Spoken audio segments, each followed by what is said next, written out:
আজকে করেছি বেগুন দিয়ে পোস্ত দিয়ে ঢেলাপাশা মাছ দিয়ে তরকারি করেছি। তো অল্প মশলা দিয়ে করেছি। কীভাবে করেছি চলো ভিডিওটা ফার্স্ট থেকে লাস্ট পর্যন্ত দেখো। আর ভিডিওটা শুরু করার সময় প্লিজ বন্ধুরা লাইক করে দিও। আর কি সুন্দর দেখো তরকারিটার কালার এসছে। তো চলো রান্নাটা শুরু করি, কীভাবে করছি রান্নাটা।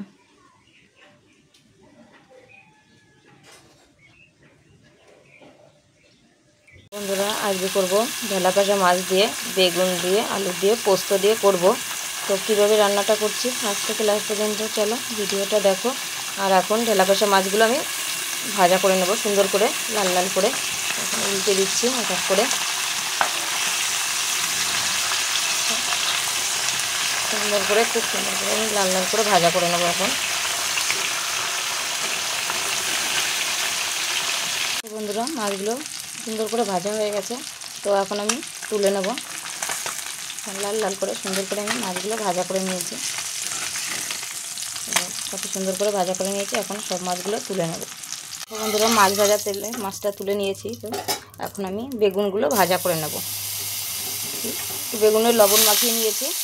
তো এখন বেগুনগুলো হালকা করে ভাজা করে নেব।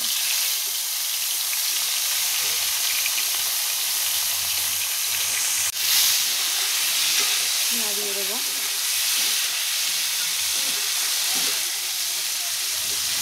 হালকা হালকা করে ভাজা করে নেব বেগুনটা। বন্ধুরা হালকা করে বেগুনগুলো ভাজা করে নিয়েছি। তো এখন আমি তুলে নেব। বেশি ভাজা করব না, সুন্দর করে হালকা করে ভাজা করে নিয়েছি। তো এখন বেগুন ভাজাটা আমি তুলে নেব। বন্ধুরা বেগুনটা আমি তুলে নিয়েছি। এখন আলুগুলো ভাজা করে নেব। এখন লম্বা লম্বা সরু সরু করে আলুগুলো দিয়েছি, বেশি মোটা মোটা করে কেটে দিইনি। এখন সুন্দর করে আমি আলুটাও ভাজা করে নেব।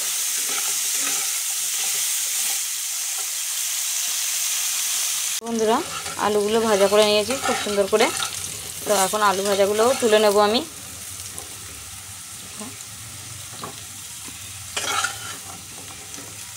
আলু ভাজাগুলোও সব তুলে নেব। বন্ধুরা এখন আমি ফোড়নে দিয়ে দেবো জিরে। তো জিরেটা কিছুটা ভাজা করে আমি তুলে রেখে দেবো। বন্ধুরা ভাজা জিরে আমি কিছুটা তুলে নিলাম। মশলা বেটে নিয়েছি, কাঁচা পাকা লঙ্কা, পোস্ত বেটে নিয়েছি, লবণ। দেখো বন্ধুরা মশলা বেটে নিয়েছি কি কি, কাঁচা পাকা লঙ্কা, পোস্ত বেটে নিয়েছি, আর নিয়েছি জিরে বেটে, লবণ, হলুদ। তো সব একসঙ্গে আমি দিয়ে দেব।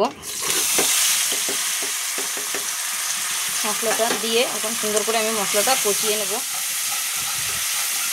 রান্নার জন্য একটু দিয়ে দেবো আমি বাটি ধোয়া জলটা দিয়ে এখন সুন্দর করে মশলাটা কষতে থাকবো।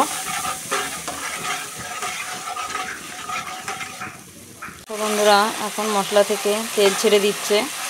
তো আমি খুব সুন্দর করে মশলাটা কষিয়ে নিয়েছি। তো খুব সুন্দর করে মশলা থেকে তেল ছেড়ে দিচ্ছে এখন। তো এখন আমি বেগুন আর আলুটা দিয়ে দেবো, দিয়ে একটু নাড়াচাড়া করব।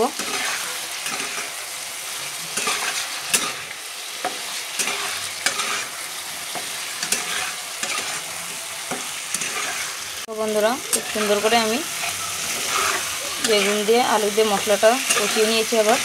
তো এখন আমি জল দিয়ে দেবো। আর খুব সুন্দর গন্ধ বেরিয়েছে। তো এইভাবে তরকারি রান্না করলে পরে ঢেলাপাশা মাছ দিয়ে দারুণ লাগে খেতে। তো ফার্স্ট থেকে লাস্ট পর্যন্ত ভিডিওটা দেখতে থাকো বন্ধুরা। তো এখন ঝোলটা ফুটতে থাকবে। দেখো বন্ধুরা ঝোলটা ফুটে গেছে। তো এখন আমি ভাজা মাছটা দেখো তুলে রেখেছিলাম, এখন আমি দিয়ে দেবো সব মাছগুলো একে একে।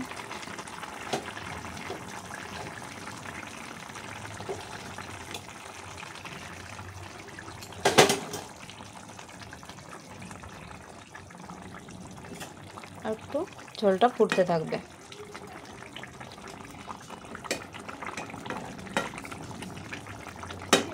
দেখো বন্ধুরা তরকারিটা হয়ে গেছে। তরকারিটা